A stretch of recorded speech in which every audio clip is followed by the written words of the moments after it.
we have a green, so I'll call the December 13th, 2022 Public Works Board meeting to order. Misty, could you take the roll call, please? Mr. Picard, Here. Mr. Temperley, Here. Ms. Curler, Here. Mr. Polachek, Mr. Beekle, Ms. Schmager. Here. Thank you. All right, up next are the correction and approval of the minutes of November 8th, 2022. I'll entertain a motion to approve. I'll move approval of the minutes of November 8th, 2022. I'll second it.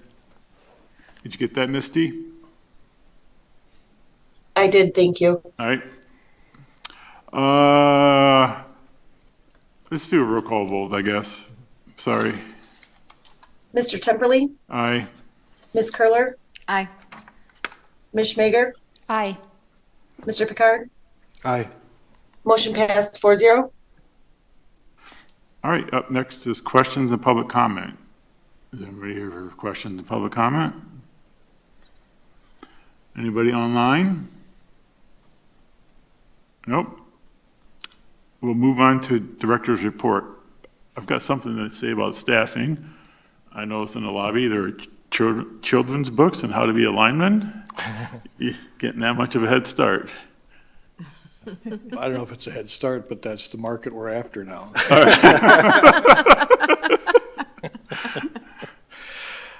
All right, all of these will be short. Staffing, my goal is that maybe in February, this won't be an item anymore. I think filled and everyone will be happy, but right now we've got a meter reader spot, a lineman spot, and a spot at the wastewater treatment plant that are open.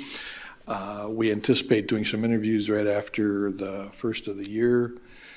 And in the case of the meter reader, we're revamping that position a little bit. It's not going to be just somebody that goes out and reads meter. It's more of a meter tech. So we are looking for something a little bit different there.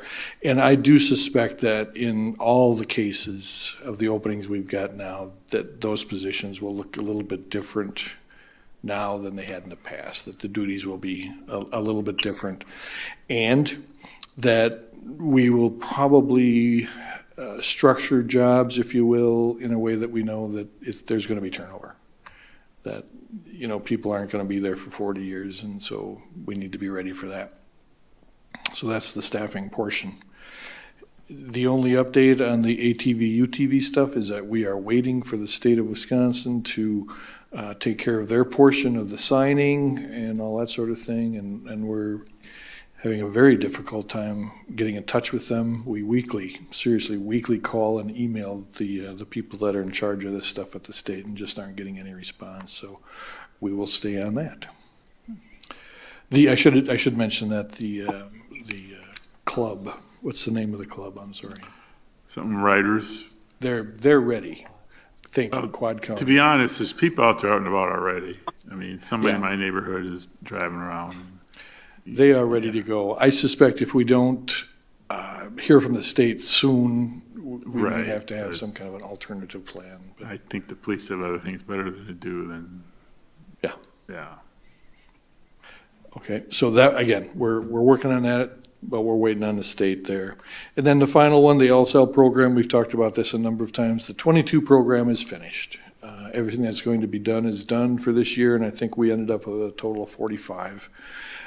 So now we are waiting to see what the financial structure is going to be like, what we're going to be eligible for in the way of loans and grants in 23. We may have nothing, but we'll keep you informed on that one. As we've talked about, we are way ahead in terms of the number of LSLs that we have to replace by law, but that means we still have some out there we'd like to get rid of. But we'll see. 23 is going to be a very different year in this regard. Do you know when you might hear about grants or funding? We were told in March. Now, we were told that last year and we heard in June. So, but I think this is a different situation. And they understand that they need to make and I shouldn't say it in such a derogatory manner. They know that we need to know what's going to be available. So I suspect it'll be early spring, we should be ready to go. Still, it would be nice to know Yes. earlier rather than later. Yeah, I would bet that if we are not going to be, if we're not going to be eligible for any of the loans or grants, we'll know that sooner than if we are. Oh, So, no news is good news. that's right. That was my point. Thank you. That's all I got. Any questions? All right, up next is discussion on yard waste compost site. Give a memo of meetings, but I only recall one particular big meeting.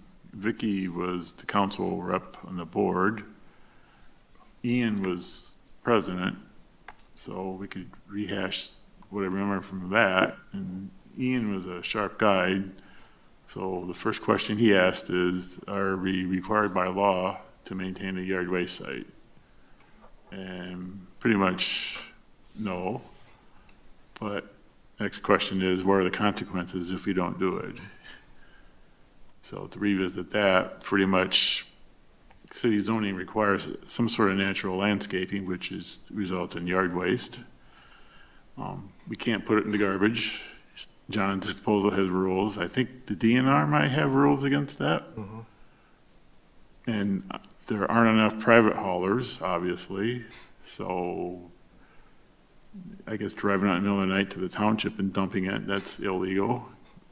Burning it is bad. I've lived in a community where we burnt it. So thus, we need yard waste. Does the township have a site? It's ours. We know Lake Mills doesn't, pretty sure Astelin doesn't. The town does not. Yeah, Town does not have one. yeah. So we did a survey, actually, and the township people admitted they use ours. They do. So Steve gave a history. Apparently, it was gated downtown, and then for budget reasons, he laid off the attendant and moved it out by the sanitary sewer and kept it open. Can someone clarify, so that I was trying to understand what problem that we're trying to solve? So, Because from 15 through 21, I that was really interesting. It's been on the agenda, so I see you're going through, do we need one or not? And the answer is, I think yes, is what I'm Yes. hearing you say. But then what problem are we trying to solve? Is it the- we don't compost right now. We haul it to a landfill site. I think at the no gun range. The old Conservation Club, Yes. which is now county-owned gun range. The problems that we have is, number one, the site that we are at on Stony Road is really too small. And Okay. quite often, Yep. it really gets Too overwhelmed small. with yard waste to the point where it's out in the road. And then the second part of that is that we will be at some point losing the ability to haul that out to the Conservation Club. Okay, What's happening now is that because it's a gun range and it's run by the county, we don't have immediate access to it all the time. And we had an arrangement for some years where they would let us know when they were going to be out there using the range, and that kind of fell apart. Now we find out day to day if we're going to be able to go out there or not. Okay. When we're not able to go out there and we've planned to pick up waste, we have the planned times that we go around the city in April, November, April, October. Those are planned, those are ready to go, and if we can't get into that site, then we haul out to what's called the Wolf Pit out on 89, which there we have to actually pay to dump, and so there's more costs, that sort of thing. So, three things then, I guess, to really sum it up. One is the site we have now simply for a drop-off at times becomes inadequate, and then places to take the yard waste are becoming more and more difficult or expensive. thank you.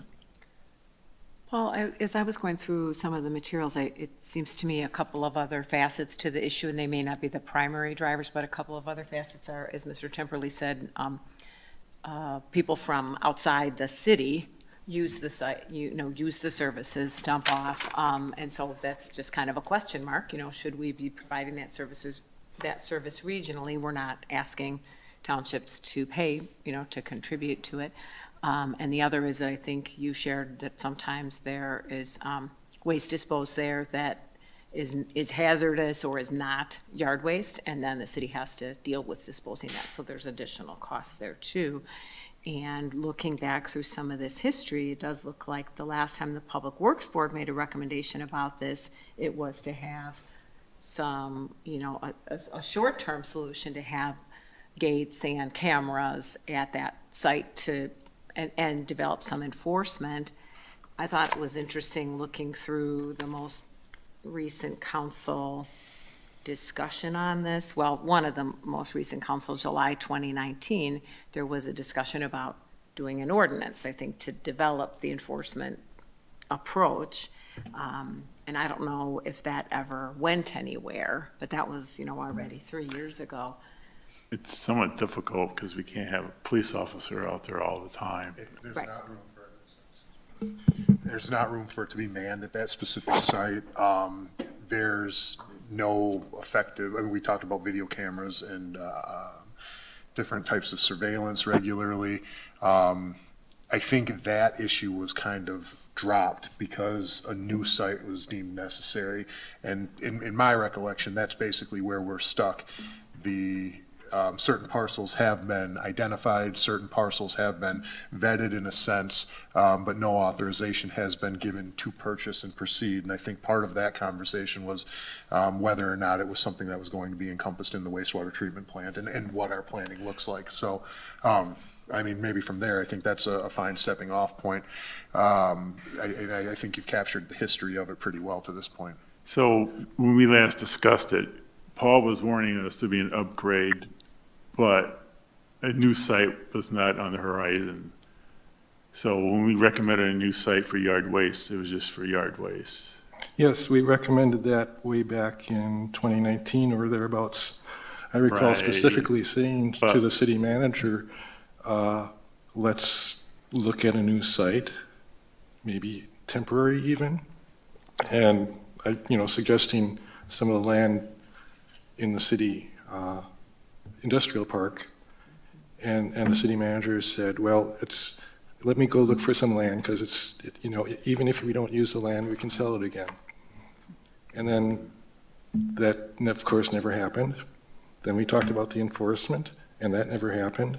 And I would like to know how the idea of an ordinance being sponsored for enforcement, I don't recall the city council ever discussing that further. It's not listed in here, so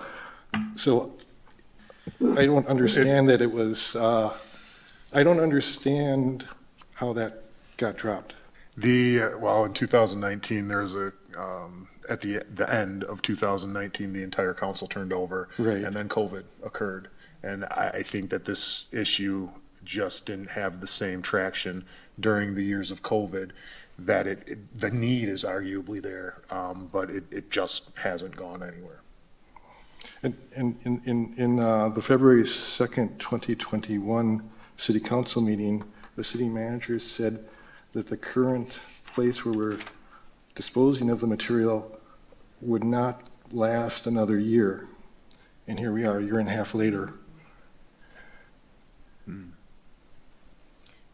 Is most of this is Tom Beagle, is most of this material, I'm assuming it's the couple times of the years when you do a lot of leaf cleaning and things like that, and then of course the grass cutting and stuff in the summertime with branches and some other things.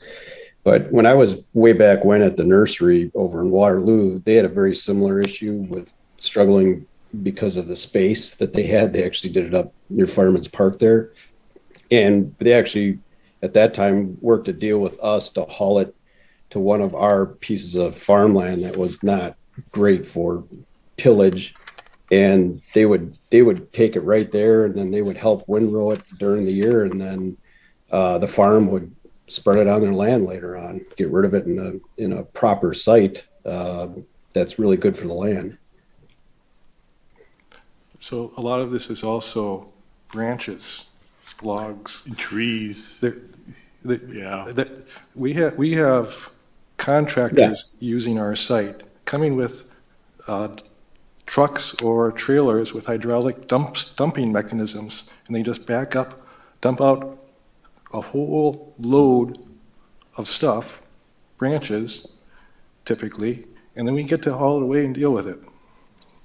In branches, you can use a tub grinder on, and that's what we used to do. We used to bring a tub grinder in once a year, rent it, lease it, and you grind all that stuff up, and it makes great compost too. Yep. So, I mean, there are solutions to this issue. Oh, no doubt there are. I think we have a couple of issues. One is that we don't police the site well, as Lisa alluded to. I mean, we get washing machines, ranges. One of the worst is shingles. When people drop off shingles, those are very expensive to get rid of. So we don't have control of the existing site. And then we are of the mode right now where we just have to find a place to haul it away. We don't have grinders, and we don't have anybody that we're contracting with or working with.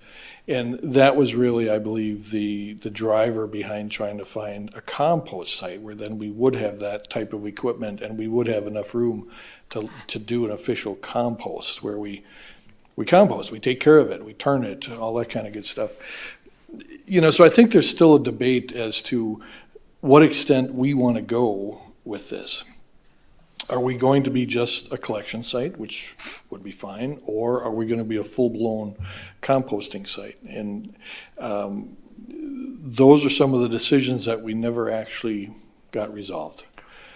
You know, we didn't even get resolved whether or not we want this thing staffed or not. So, and then it lied dormant, if you will, and the thought was, well, let's incorporate it into wastewater treatment plant. And then some of the concerns there were, well, that might be quite a ways out of the city, and that might be 3 or 4 years down the road, and we really don't know how long we're going to be able to haul to where we're hauling it out. So it was one of those things where everything depended on everything else, you know, and it was real overwhelming from that standpoint. So the fact that you guys want to talk about it again is very encouraging, but I also think that we should probably talk about it in long-term, short-term, as you alluded to also.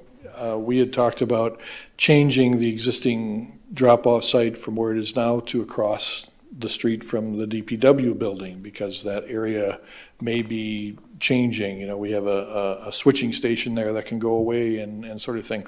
We could police it better. Anyway, what I'm trying to get to, I guess, ultimately is that this is a discussion that certainly needs to be revisited, but we need to do something now. So, but we would have to add another person, right, to run the compost site?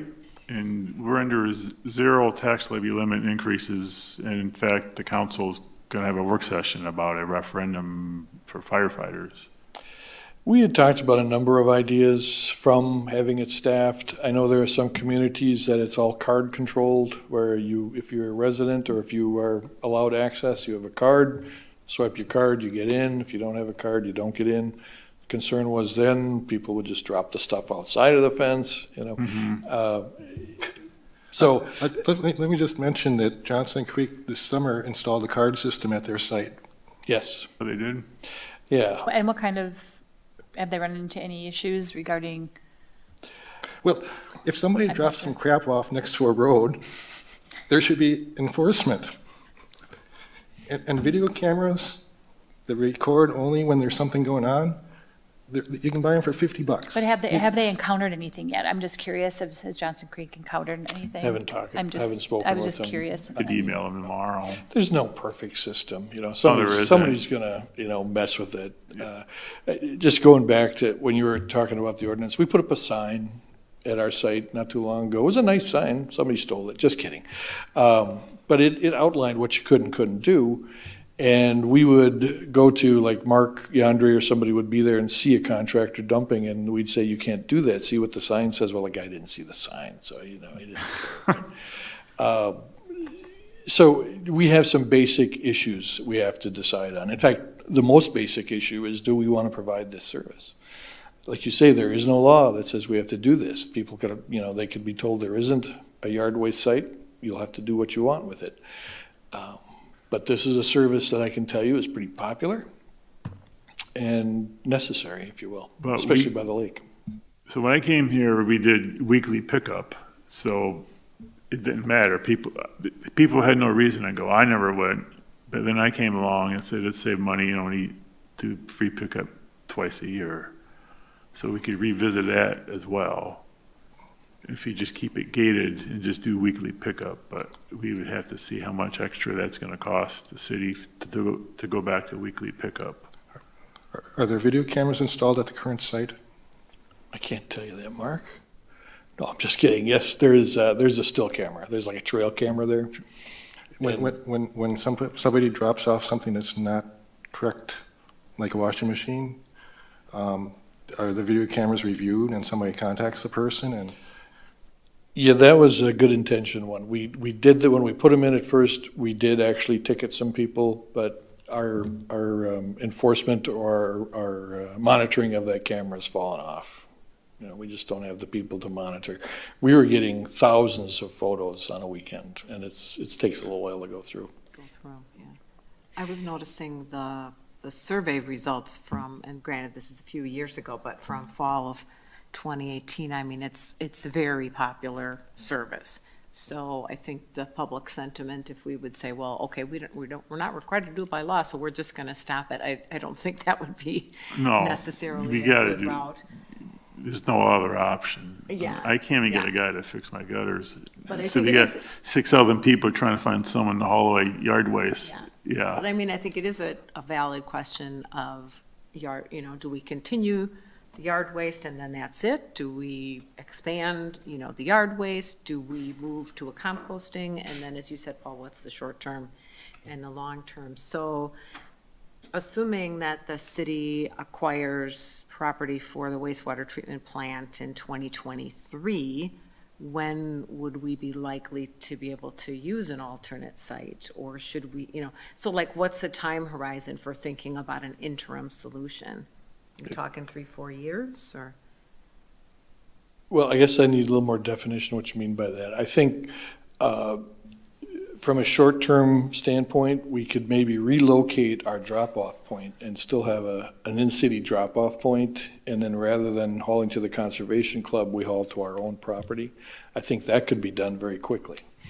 Getting to an official, real composting site, I would think that would parallel the construction of the treatment plant.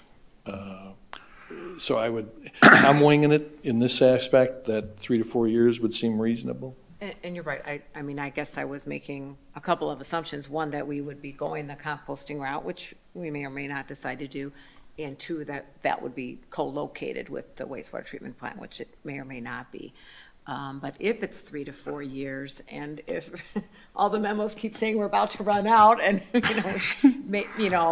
maybe this board should be recommending something sooner, as, like you said, some kind of an interim solution, a different drop-off, a different disposal site that at least can keep us going until.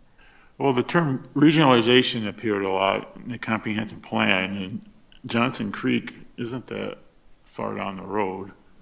So if they have something up and going, but the problem is, though, we don't know how much to haul, right? Because we know we have a lot of township stuff. So It seems like the first step would be to control. control the yard waste going in first, then we know how much we have. Yeah, I think we actually identified that way back when as something we have to address sooner than later, and it's something that would carry through no matter what we do, that we get a little control over who's dumping what on the site. Well, so Not just determining who's dumping what, but controlling who's dumping.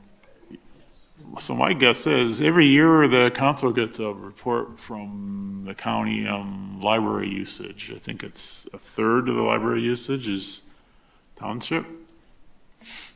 You get financial aid based on that. So I'm guessing a third of the yard waste is, Or surrounding, yeah. Is there, I don't know how the conversation works with the township, but has it been addressed or discussed to do a partnership with the township? Because there's a need. I know there are township people, I'm a frequent gardener, so I'm dumping a bale here and there quite often, and there are township folks that are utilizing it, so yes, that is definitely a need for them as well, and I don't know how they are thinking long-term to address it other than utilizing the city's current, and so has it been discussed with the township regarding, or with other communities in proximity of a shared That's why we have service. township rather than a board, so it's up to the representative. Now the town of Lake Mills, it's never been, not while I've been there, and we contract 2 pickups a year Yeah, with John's Disposal for our yard waste. So, and that's in the biggest residential area in the township, which is a Short Hills area, which contains a large majority of the residents. So, I mean, I'm not sure what kind of solid data you have of town people dumping there, but it sounds like everyone in the town is dumping there, and I find that hard to believe. I apologize for making a broad assumption, but I do recognize several townspeople who frequent it often. we It's a don't sin, not that there are a lot of people, but I do recognize Yeah. some. have solid People data. We understand. just have Yeah. observations of people we know from the township are there in an informal survey. And I think we also have lots of anecdotal information and from staff as Right. well, Yes. that it's used from spring through fall, not just those 2 times in the spring and fall when people have I think branches. that survey, we had people from Watertown that said they come down and Right, I use it. saw that. There was somebody from Watertown. I was like, oh, wow. Yeah, Just to give everyone, that Lisa had mentioned that the data we had, the tracking that we did in 2019, we were averaging 15 loads a week at the site. Yeah. So Paul, did you say that you were or that you thought that we needed an alternate drop-off site in the short term? And can you just clarify what would be the reason that we would need that? Sure, a couple of reasons. One, the site that we have right now is location close to the creek. It's on a street that has no curb, and so it gets beat up very quickly, and it's just too small.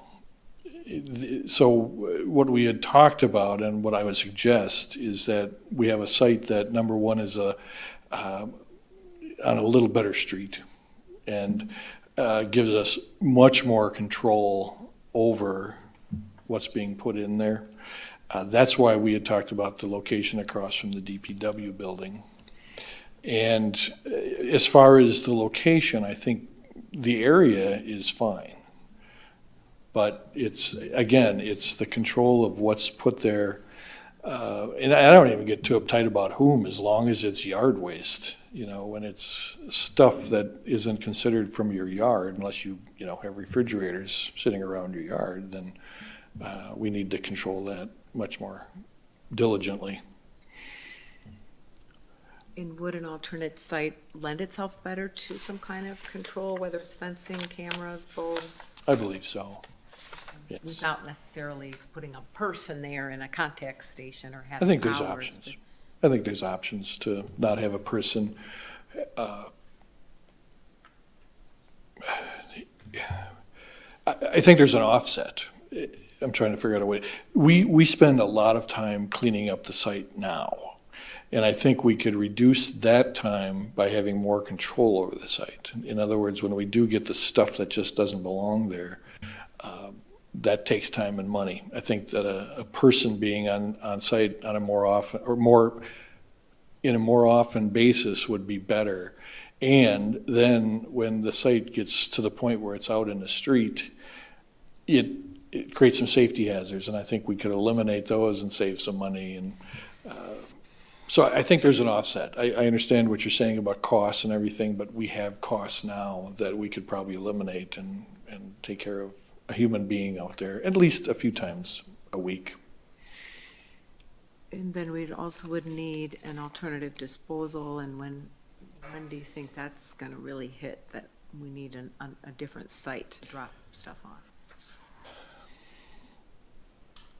That one's a little more difficult, and I don't know that I can give you a good answer tonight.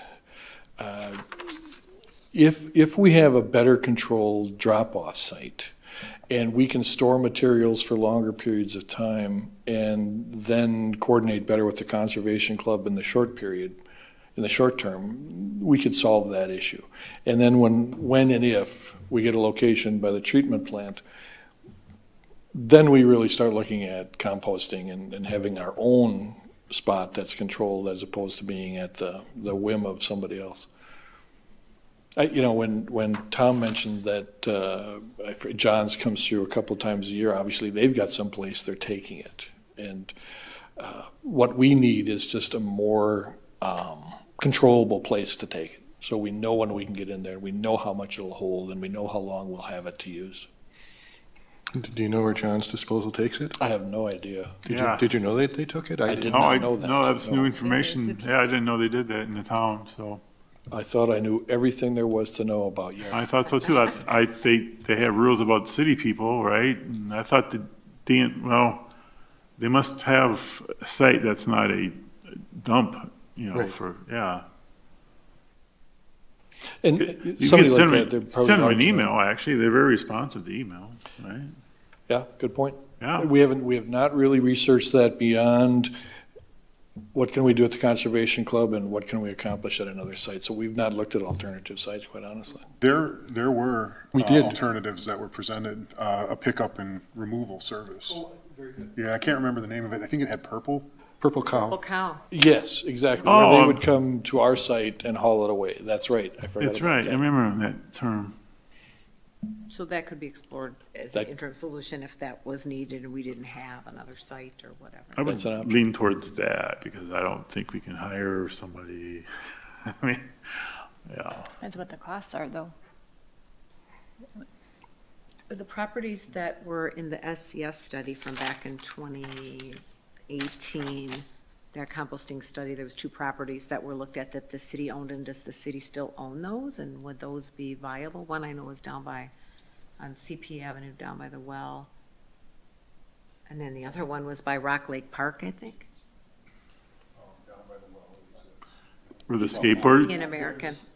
There's some property there. I believe there is a little bit of a wasteland issue with that, though. Waterland, what am I thinking of? For wetlands. Wetland, thank you, but something we could work around. And then, yeah, the concern of being as close we would be to the well and not, Yeah. both from the standpoint of what we're stockpiling there and just too much of activity by that facility. Okay, so that's not ideal. It has good options, I mean, like I say, there's no perfect way to do that. And I'm just thinking interim, until, if we're no longer able to take stuff to the Conservation Club, whether we look at hiring a contractor to haul it away or where we have some alternative site we can temporarily dispose of waste. But any interim solutions would not necessarily have to include enforcement and permits for town residents or whatever. I mean, that's a whole nother layer that we can do or not do. I've been for years recommending doing that sooner rather than later because it extends whatever solution we currently have. If we had done that If you collect fees, no, if we control the or site. control it, yeah. We would probably be filling our current site at half the rate that we currently are, which would make the site last twice as long as it currently will. And if you're going to do it eventually, Yeah. what's the disadvantage of doing it sooner rather than later? If it's a temporary site, you may need to move that infrastructure, which is a cost, but still you're saving cost by reducing the quantity, by controlling what goes in. So what is the ordinance issue? To accomplish what Mr. Picard is describing, what needs to change in our ordinance to get there? Is there anything that, or is it just in time and in redirecting enforcement priorities? It's probably likely a commitment of resources rather than an ordinance, and also establishing, and I don't know if it is clearly laid out and established who is allowed to dump. Are contractors allowed to dump in the city, in the city area? That then you're subsidizing a private business, right? Because they no longer have to pay in order to haul that somewhere. They're just using a taxpayer service for their business. What are any non-residents allowed to dump? I imagine right now the answer in theory is no. In practice, they are using it. So it's likely a commitment of resources to enforcing existing prohibitions rather than a new ordinance on the books would be my assumption. But for something like the contractors, it's been something that's been bantied about for a number of years now, and I don't know exactly what the current ordinance is worded. You know, some people say, well, if it's a contractor for a city person, maybe it's okay. But, you know, how do you enforce that? So and even if that's, you know, that's still a policy decision, is that okay or not? And those can often be much larger drop-offs when it's a contracted service rather than someone who's done normal yard maintenance and has a normal amount of yard waste, so it certainly fills up quicker. Even if they're doing it on behalf of a city resident, it is still, they may be passing on those savings to the customer, that may be the case, or they may be simply using it to subsidize their business practice.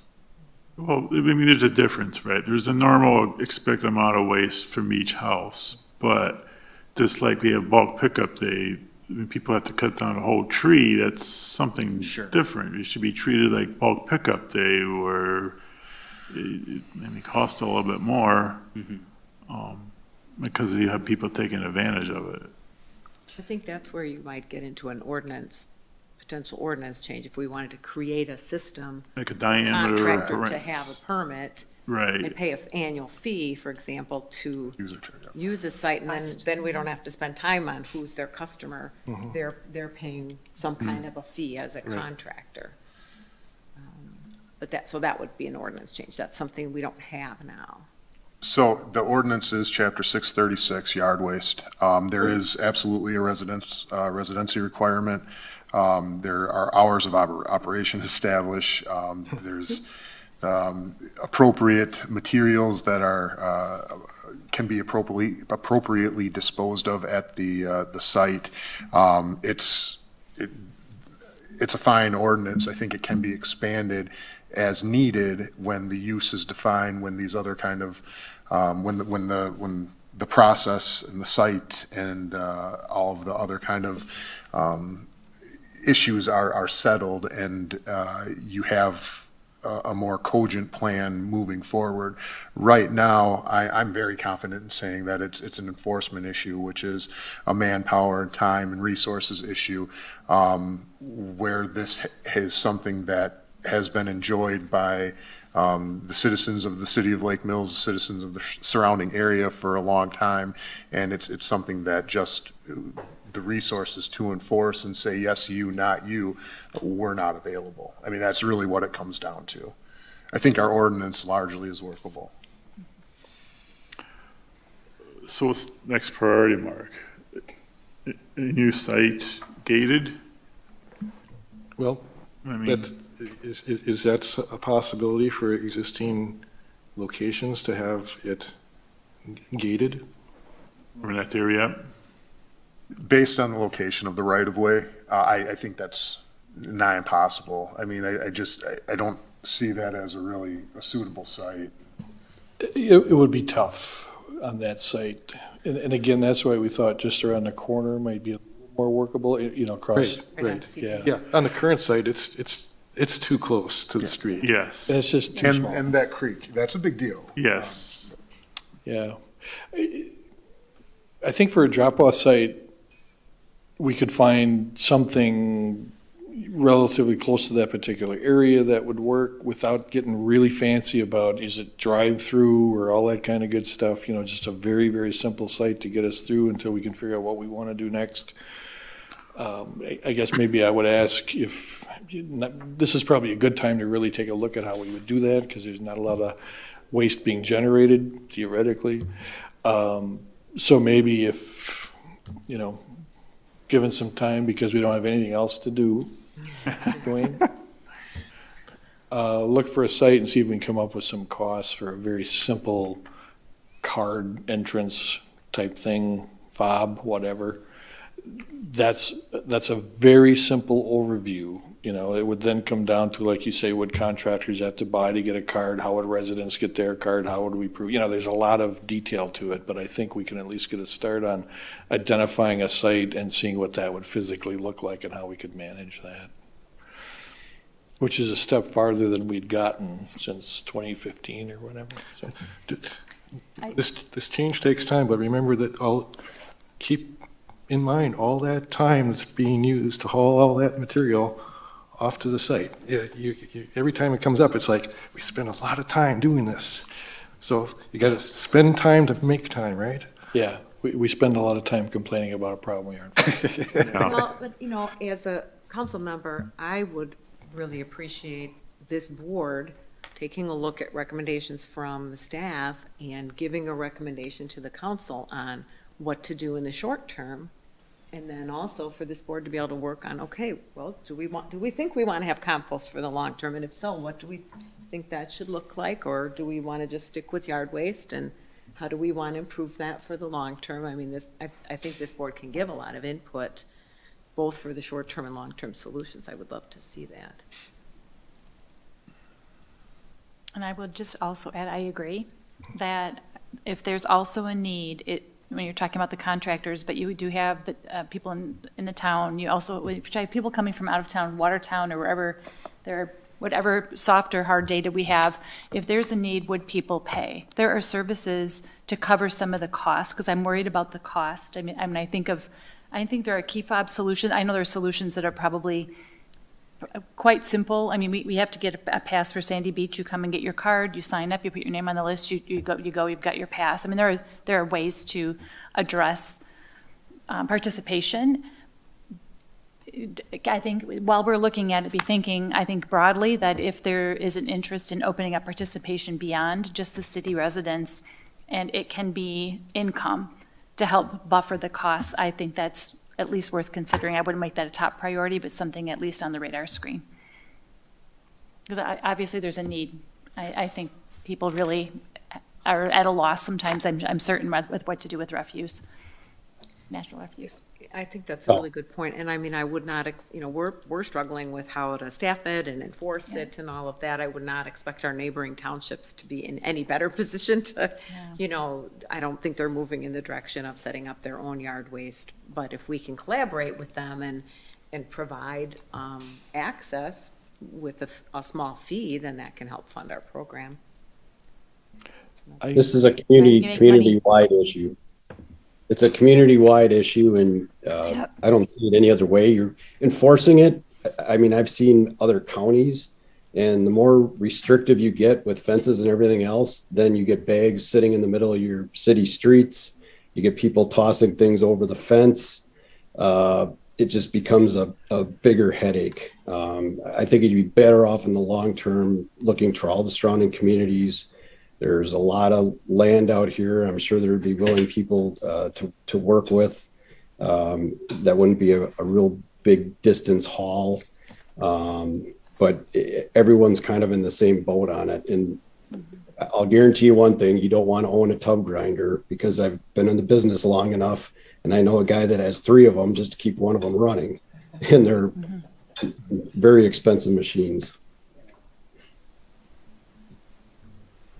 I think if I remember in the survey, there was a question about what would you pay to do this, and I think there were some surprising responses that there is some value to it. How much we would charge, I don't know, and I don't know. There were some township people who said they'd be glad to pay.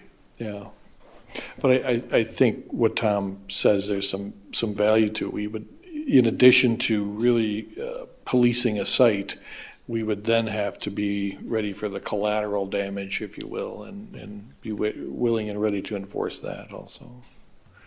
But if I'm hearing what Tom is saying right, and I hope I'm not misinterpreting, is that it is something we should open up to our neighbors and see if we can work together on that. Have the county do it. I mean, it's a countywide service. I said about the Humane Society contracts. It's like, just have one county contract, but of course, county board members want to keep the county taxes low, so any talk of merging services, they would just shoot it down. So as far as sharing services with other people outside of the city, there's 2 ways of doing that. One is the other municipalities contribute And the other way is that those people in those municipalities individually pay. And that could be also applied to city residents too, whether it's free not free, but part of your city taxes, or a service that, oh, you want access, great, $5, $10, whatever. I think at one time, we'll have to look, we did track our staff time to haul the waste, so I think we've got some ballpark numbers Yeah, on that what was that in would one be. of the but- prior meetings. And there was also some general information, it might not be current on the fees, but what some of the neighboring communities, what their system is and whether they charge or not. I think one of them was free, if I remember right. Could be. Fort maybe, but yeah, then other ones had a small fee. So there's a lot more to it, obviously, than just where you drop it off. You know, we're talking about a whole program and a system, even in the short term. Is there general agreement then to look at a different drop-off site in the city that's more secure? And maybe bring that back to the next meeting? And nothing written in stone, nothing definitive. It's like, put up a map and say, this is a potential site, this is the way the traffic might work in and out. Is that something that could happen in a month? We could certainly identify land that we already own that may be able to fit that Right. capability. A month may not be enough time to identify if there's any viable land to purchase, but we can certainly take a look at land that the city already owns that may be appropriate for this use. Yeah, I'm with Mark. We talked about it enough. I'm just suggesting that so that, there's been other proposed actions and, sometimes they just kind of get forgotten about. So if I say, small steps, next meeting, and take it a Right. little step at a time. This is what we kind of joke about, it's been on the radar, then off, then on the radar, then off, Yeah. so. But, yeah, we can absolutely start with the small steps and have something to look at or talk about for next month. Thank you. Is there anything else you need from this group as far as suggestions or direction or? Well, I think from this standpoint, Dwayne's showing me the calendar, I know it's gonna be tight, I get you. But I think from the standpoint of at least getting something going, we're good, and then we'll keep expanding the discussion and see where you guys wanna go and what's gonna work.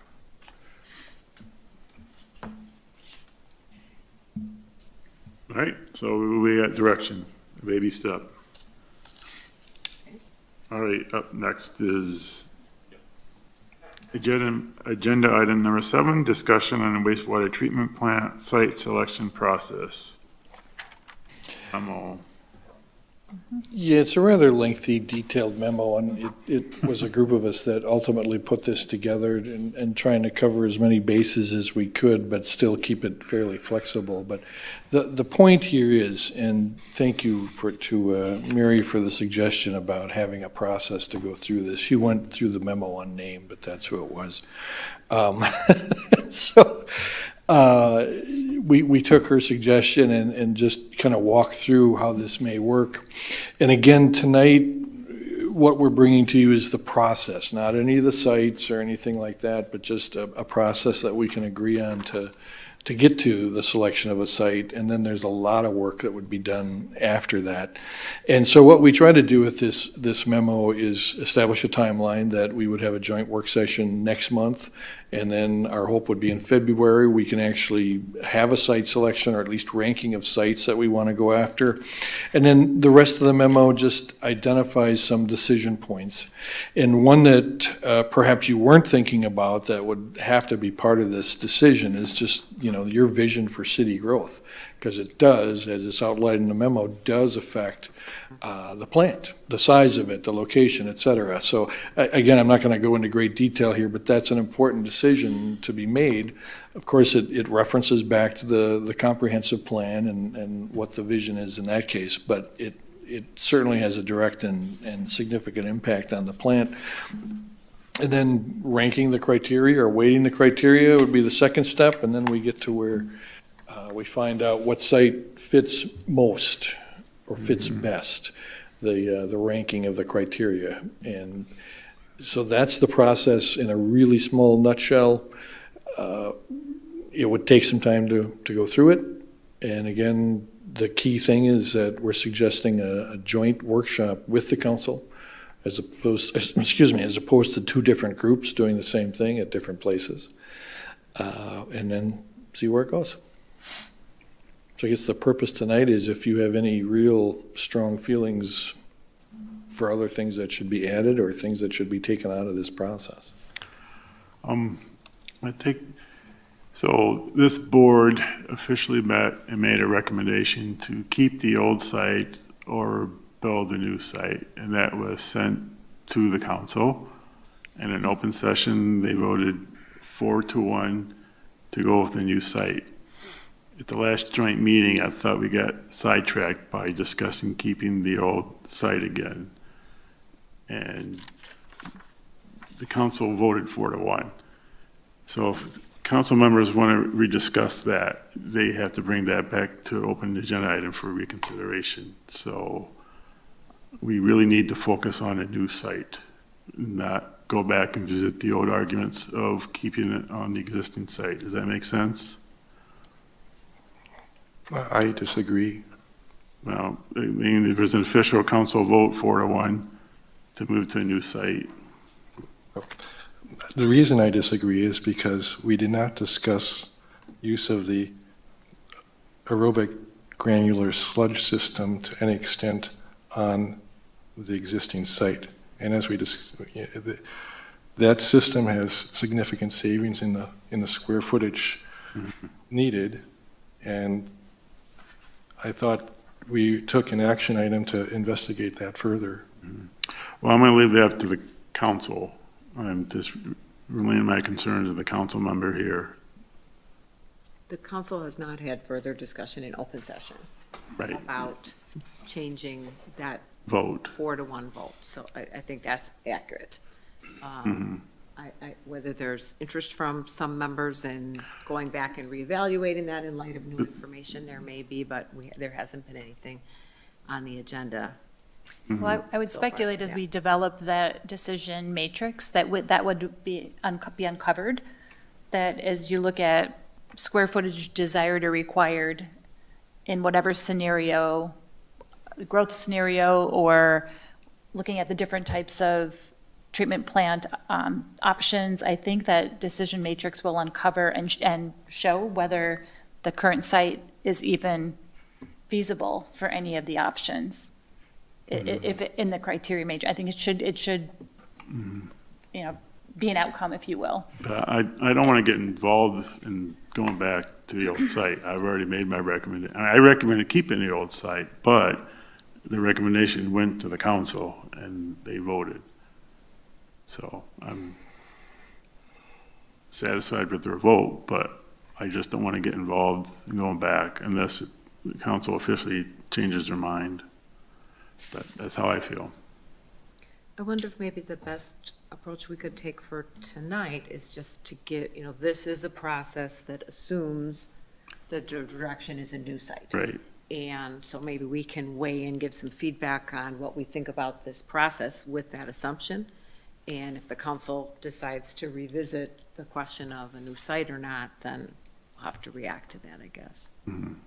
Yeah, and I should note, I didn't, that this same memo will go to the council for their next meeting for this very same discussion, just to make sure everybody's talking about the same thing and willing to get into the same process.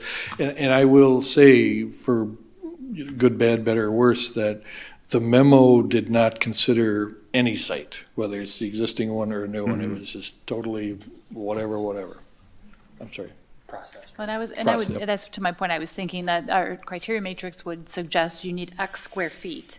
So it's irrelevant of whether it's the old site, current site, new site, whatever. If we actually look at requirements, your criteria, you have certain requirements that we have documented, then it will be a part of our discussion point to say, well, if that is the requirement for size, then these are the sites that are in play. And it could uncover that the current site may be a viable solution. And then the council may say, oh, we have new information by which we want to reassess. But it shouldn't be the focus of the new site. Right. You know what I'm saying? The criteria should guide us rather than it being, we were choosing the site first and then back ending into it, I guess. Yeah. If that's making sense.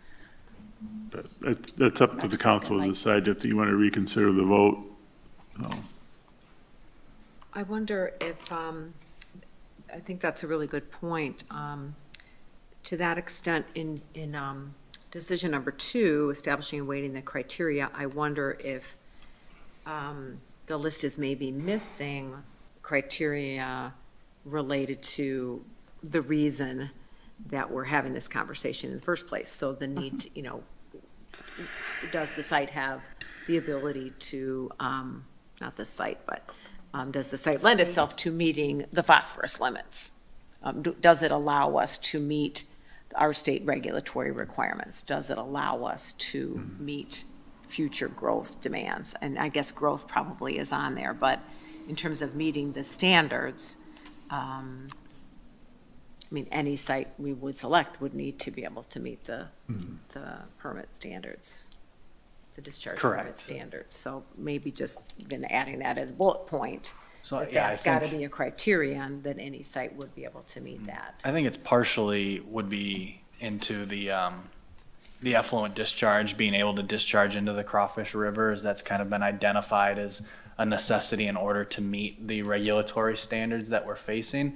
But I think from a staff perspective is that we were operating under the assumption that if a site could not meet those mandated standards, that it would not be under consideration regardless. So we wouldn't have identified it as a possibility if it wasn't possible to do that.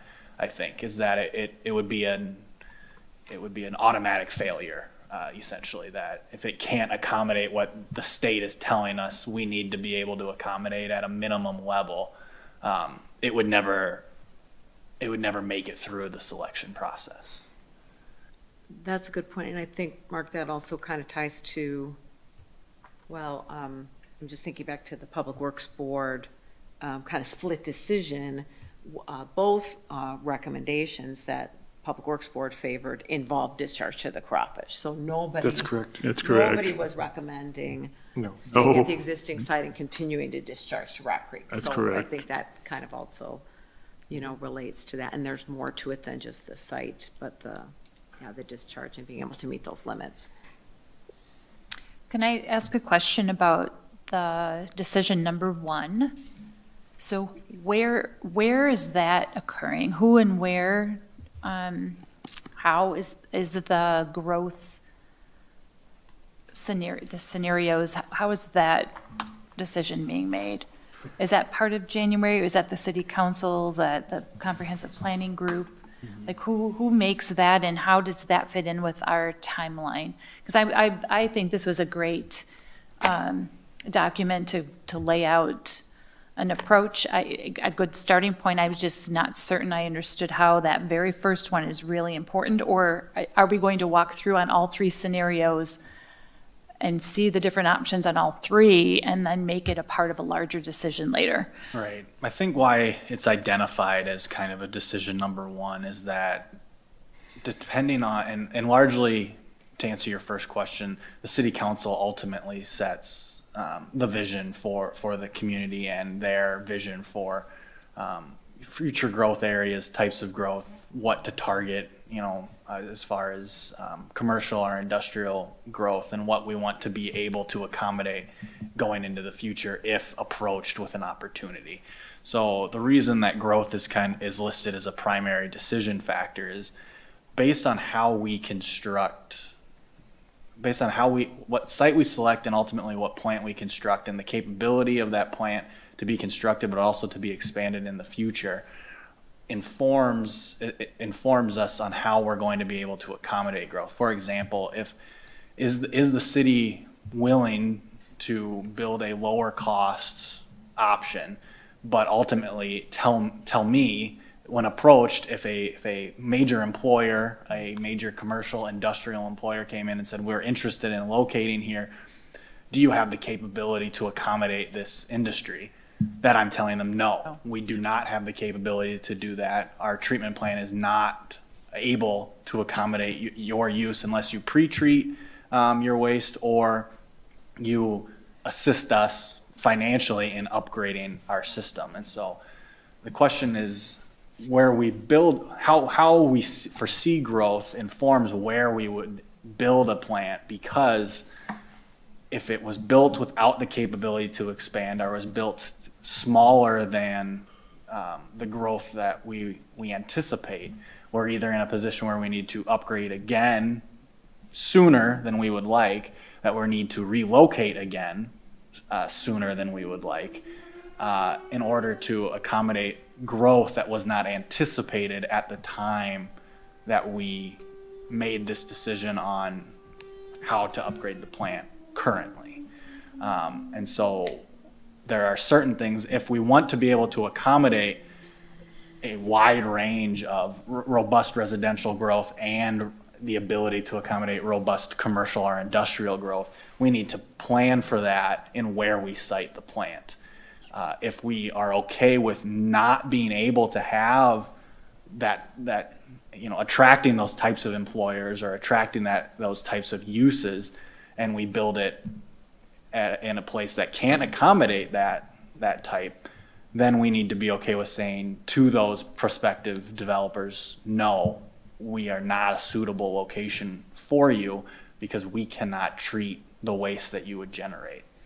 How realistic, though, to expect a huge industrial operation? I mean, our economy shipped all that overseas, right? I mean, I'm really not aware of any huge, like, tire factory or Food processing. food processing. If I may, it maybe isn't a case of size, but what are they Right. discharging?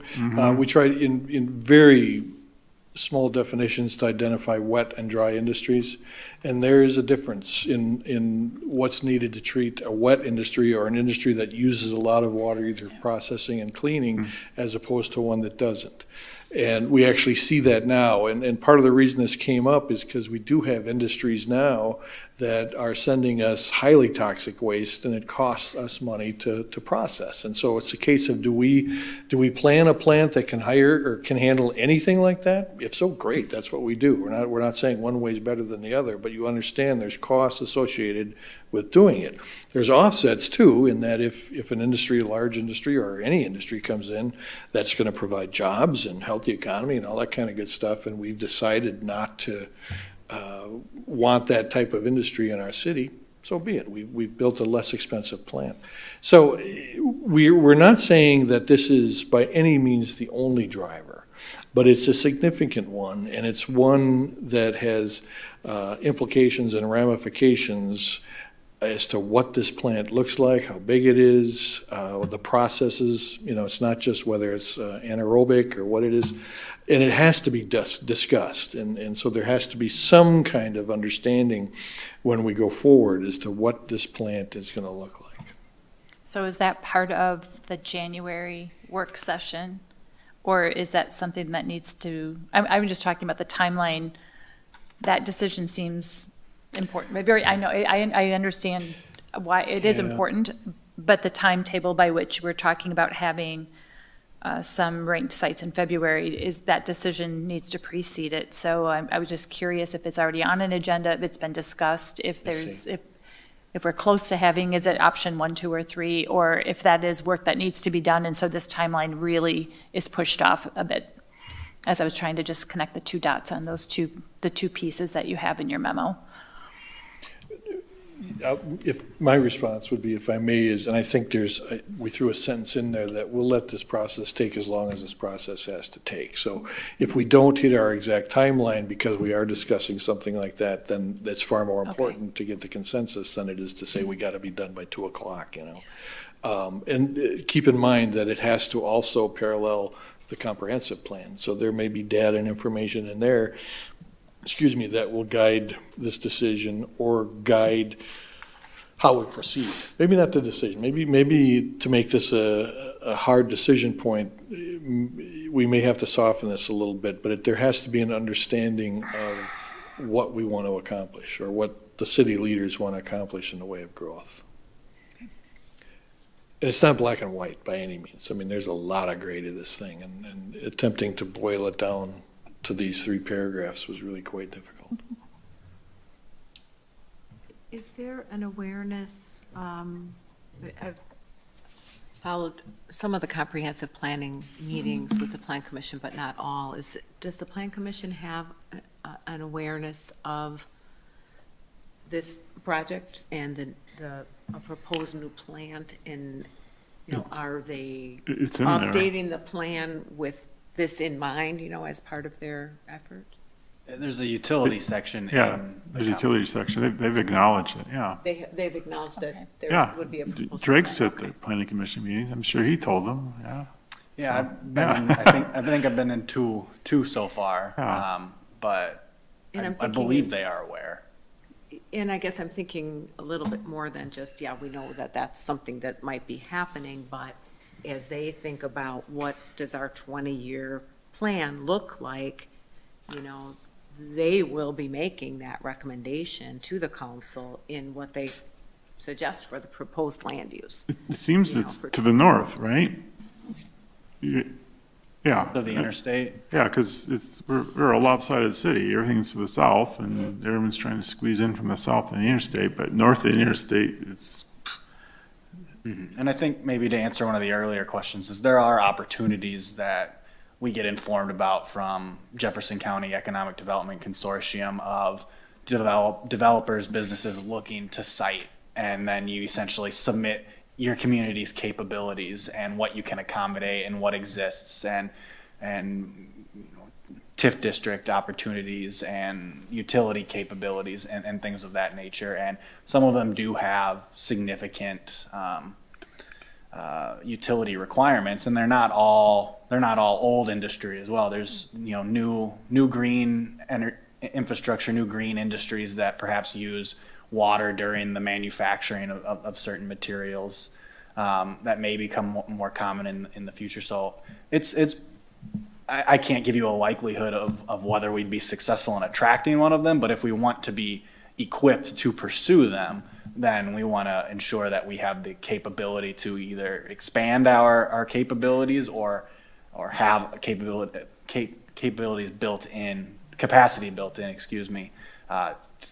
to pursue those economic development opportunities. because ever since I've been here, there's always something floating around, hotel resorts, and Mark Newman was just like weeks away of doing something, then he just pulled out.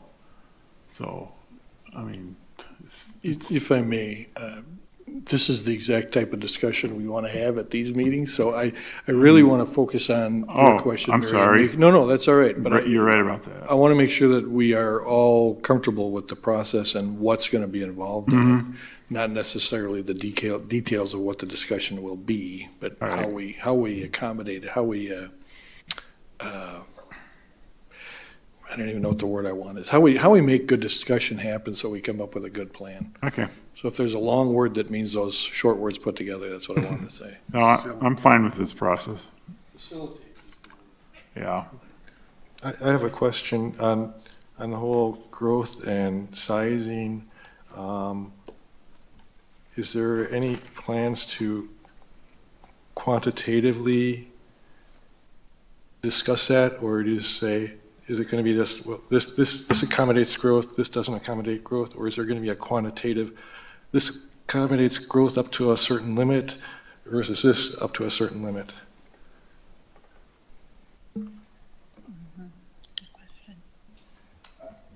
Go ahead. There are projections. We do have historical growth as precedent. Yeah, there's projections in not only the utility portion of the comprehensive plan, and in other sewer studies that have been there. But I think Drake alluded to, economic development and the requests that we get as a community are maybe at times outside of the limits of that growth. And I think what Drake is trying to say is, do the elected leaders of the community want us to say no to those economic opportunities, or is everyone feel that, no, we should be at least able to answer that question? And maybe the consensus is to provide that capability in the future. But maybe your decision is to not. And Is I that think, fair? My question is more of, we talk about that capability, are we going to quantify what that capability is? yeah, and I guess the best, we'll do our best, and I think some of it will come down to the amount of space that's available, right, at, when you talk about the one we saw in Rockford, I'm blanking on, the granulated sludge. There's a certain amount of space that each additional one of those takes up in order to be able to treat additional influent coming in and treat that. So certainly we could work with Strand to identify, how much capacity would a potential site be able to accommodate, which would also lead into how much development would a site have the ability to accommodate if it was fully built out. We can attempt to quantify some of that data. I think your question was going, excuse me, was going almost, I think it's going the opposite direction, like setting, okay, I'm going to see if I can kind of get where you're going. Are we setting in the 1, 2, and 3 scenarios, wide range scenarios, that number 1, I guess, is the largest, that we can have companies that have X millions of gallons of waste. So between X and Y million gallons, and then the moderate growth is between, we can't get to the million, then we're in the 100,000 to a million. Is that where you're going? You're going quantifiable in these not just- growth areas Right, to set parameters? quantify not just what the site can do, but also For the- what the city would want to That's- do in terms of a quantifiable number. Was I kind of, Yeah, I so see yeah. you're going, you're kind of Yeah. going the opposite direction, not what the Right. site can do, but what will the city want for the size of what is going to be Right. coming at the site? Yep. Let me take a shot. I get that. I understand what you're saying, and I know you're a data guy, so I get that. As far as the amount of waste that can be processed, that will stay fairly steady. It's the strength of the waste we're talking about, as much as anything. Now, wet industries will produce more influent to the plant, but we're also designing a 50-year plant, I think. So we're using the best numbers we've got to assume X amount of influent. But the other part of it, and it's just as important, is what's in that influent, and what do we have to do to treat that? How many of those tanks do we need? Not just from a quantity standpoint, from what's got to be taken out of that waste before we can discharge it. So, and from a data standpoint, we can look at gallons of influent, but it's a little more difficult to get a real good data point on the strength of that influent. I think this might be a really good question to ask when Bill is with us at these meetings. He'll have, I think, a much better way to explain how they quantify the waste, not just from volume, but from strength. I'm trying to quantify what the city needs or wants.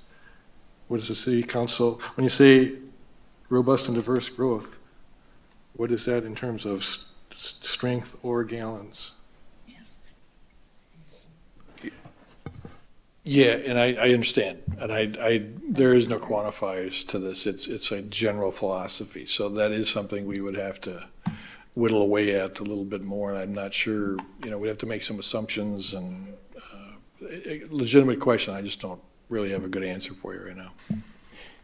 If I may, Paul, I think this discussion, while it's important to know, I think if you are not going to look back at the old site, this discussion on growth is very important when you're considering the existing site, because of the rules related to, if we don't move the site, then we stay on the Rock Creek limits. Maybe not for phosphorus, but for the other limits.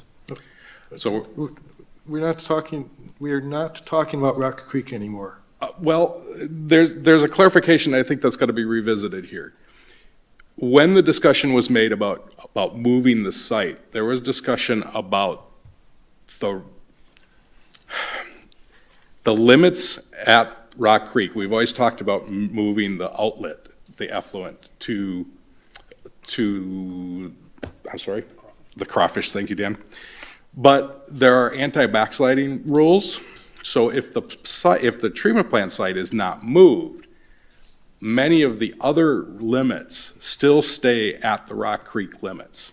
And so if in the future, the Rock Creek is changed in designation, or even though we are pumping to the other site, there are limits at the existing site.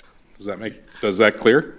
There is, I understand the anti-backsliding, but if Rock Creek were reclassified, that would not affect the anti-backsliding requirement, because the anti-backsliding is for the plant, and if the discharge location is moved, my understanding is it's for the plant.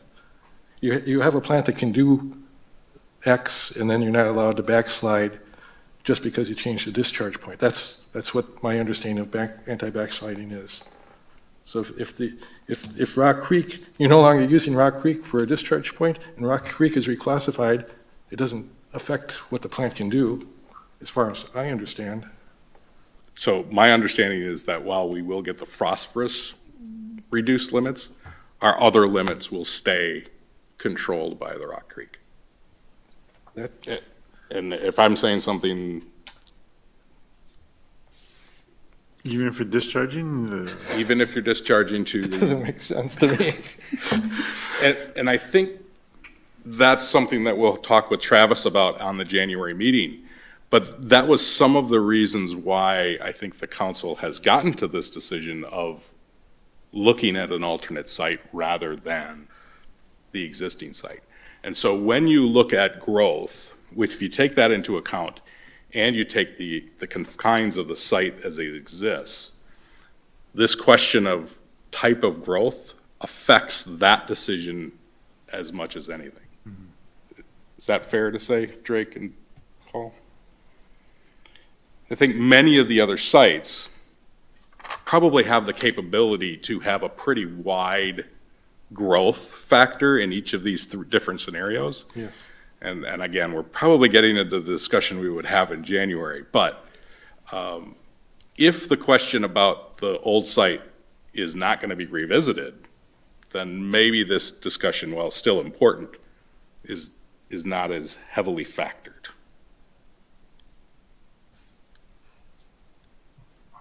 I think that's fair. There's limitation. There are limitations on the existing site purely by size, land available, and so.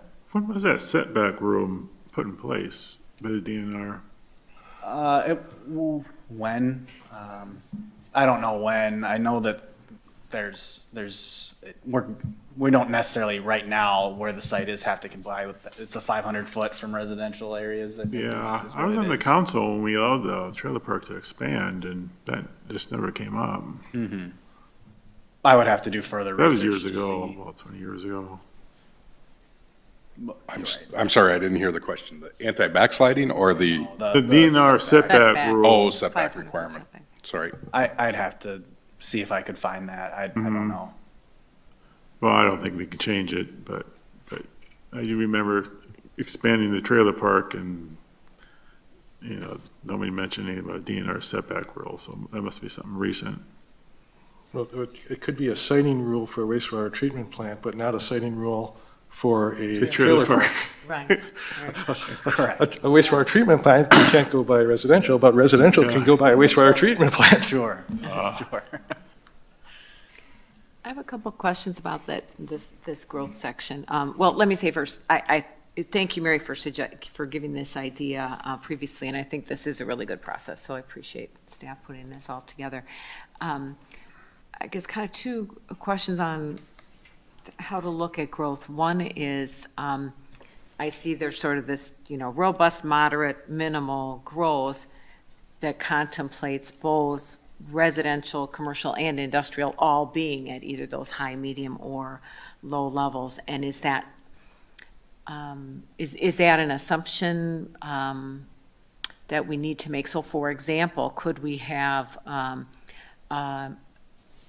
vision for increased industrial and commercial growth in our community and not necessarily increased residential? And I'm just talking hypothetically, not that that's my perspective or not, but just trying to understand, do those generally work together, where you figure an industry is going to employ people and then you want to house those people in the community, so you want them all to kind of grow Yeah, together? Certainly, availability of workforce is a vital component of siting selection for employers. And so, many communities would welcome more commercial and industrial growth because it's oftentimes low service demand, and high value. But often with that comes the need for additional residential growth, because without the people available to work, it's a less attractive place to site. The from Ponzi site scheme. selection.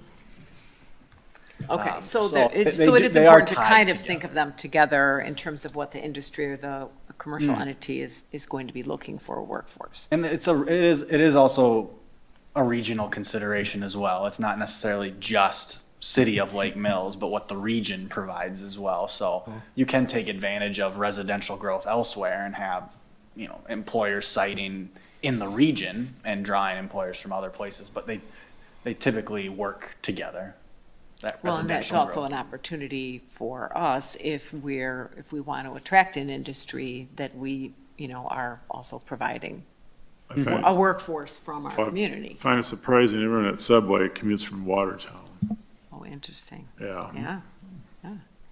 I guess another question I had, and that we can discuss this when we have our future joint meeting as well, but it might be helpful for all of us to get an understanding of maybe some examples of what would be that high volume industrial or commercial user. Sure. We can collect information on Not wet the name and- of a company, but the wet and types dry of. industries and what types of industries fall within those categories.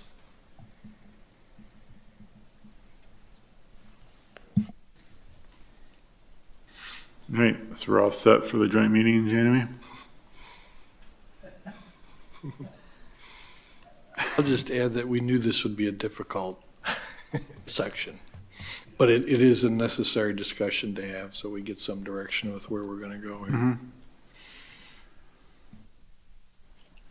All right, We will be issuing The only thing crystal I can, balls. the only thing I am pondering on still is it makes it very, I don't know, complicates not the right word, but you carry a lot of different options while you're chewing on and learning about all of them, and based on all the different perspectives, like of the planning commission and the city council, is if you carry the scenarios side by side as you're discussing the criteria.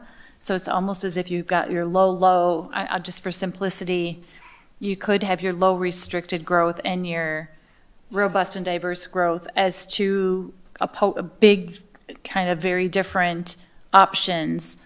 And as you look at the criteria and talk about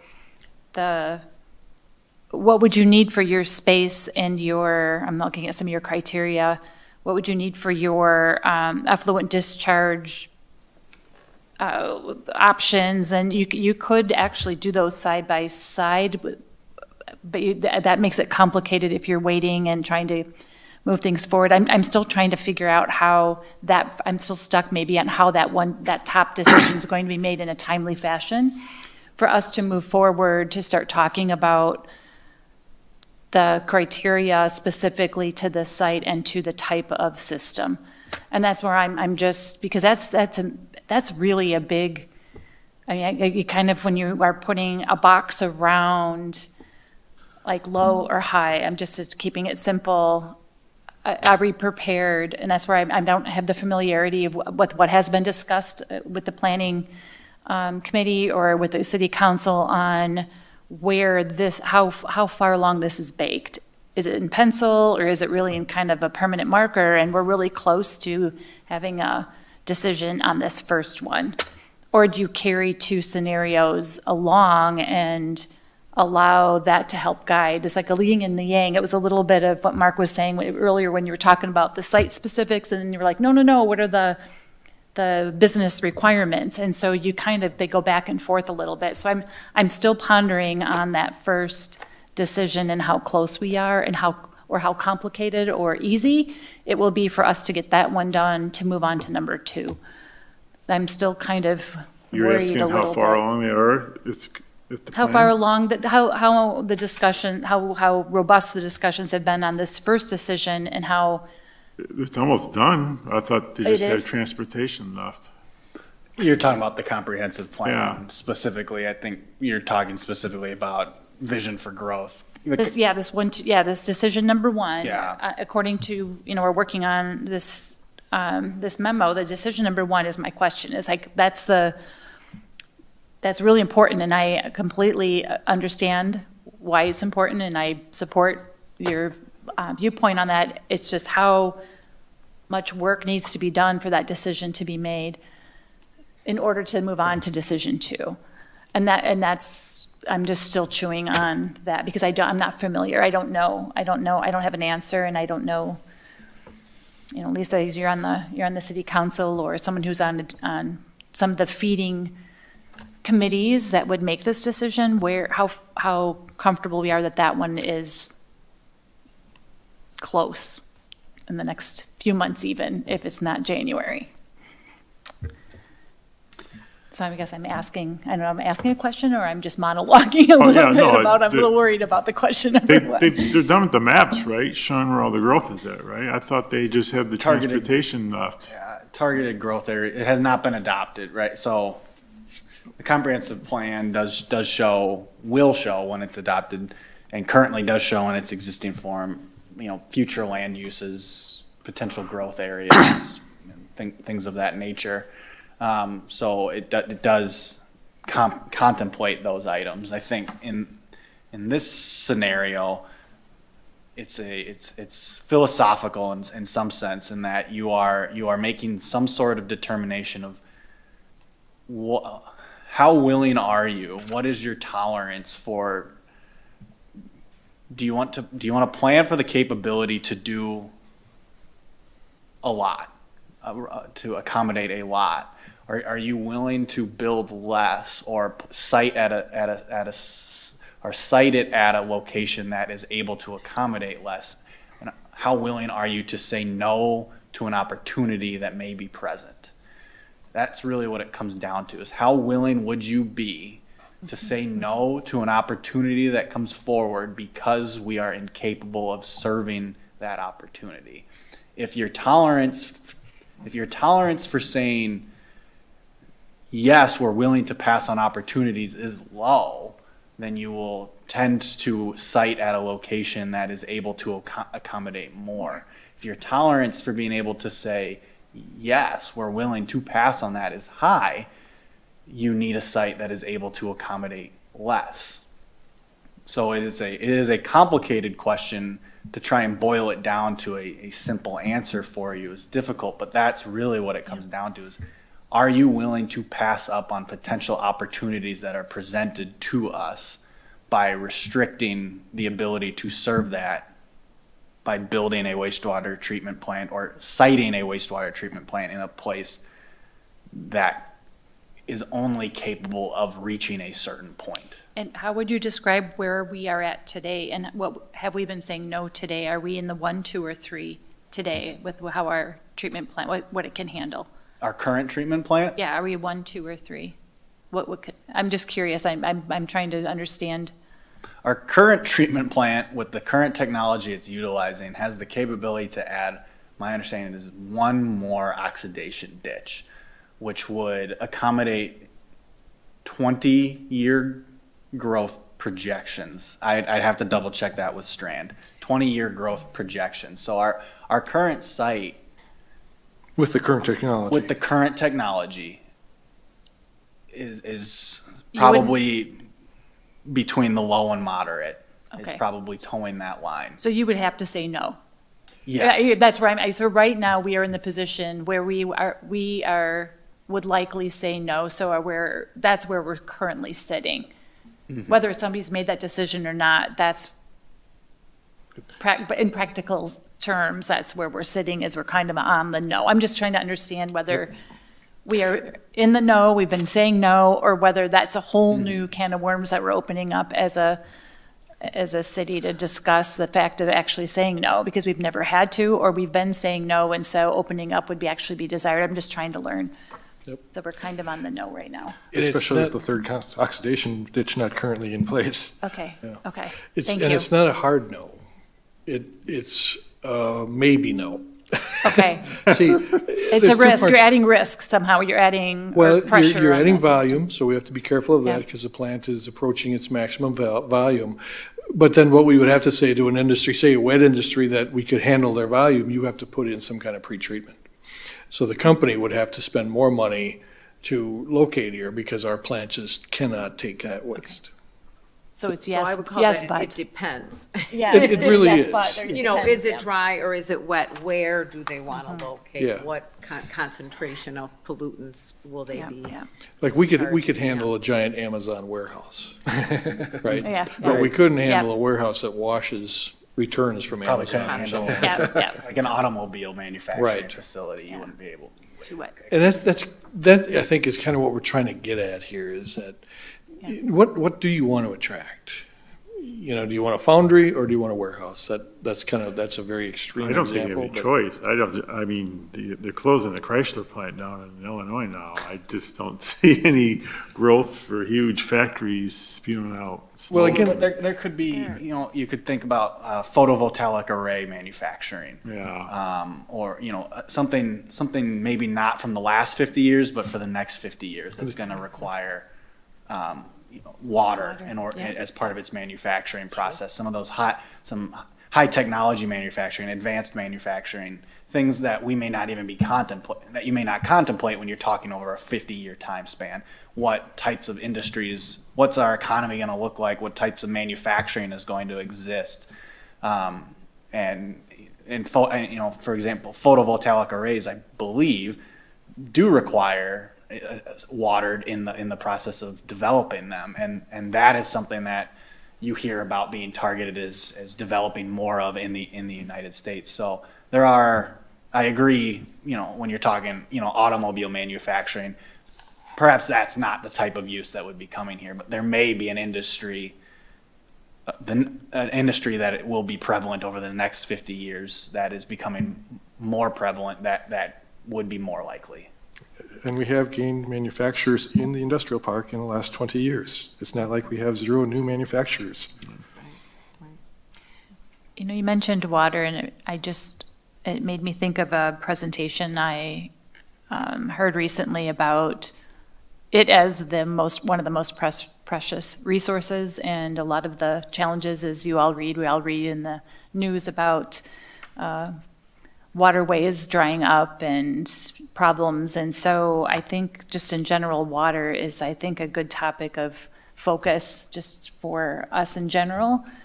And it's safety, and I know safety, quality, but it's availability when you're talking about getting to the option 1, 2, or 3 in this first decision. Mary, It's you just should- water is a big strategic asset. You should have joined this board like 3 years ago, right, Paul? Oh, did you have We a were big water, talking about kind of water. big water summit? Think about that one. Yeah. Hey, give me some more materials Mark, for me to read. It's all in those videos, which, Okay, I can go back and find those.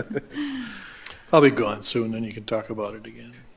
I think, Drake, you brought up a really important point that we could elaborate on in this whole discussion in terms of thinking about what's the time horizon for not just like when are we going to construct the treatment plant, but how long is it going to be in service? And so therefore, we do have to be thinking about what are the industries and the growth, all of that, that our area is going to face in 20, 40 years, and that's how the planning horizon really for the wastewater treatment plant specifically, as I recall, is kind of a 40-year horizon, isn't it? Yeah, so, like you said, Drake, it's stuff that we may not even be contemplating now, but that may need to use water.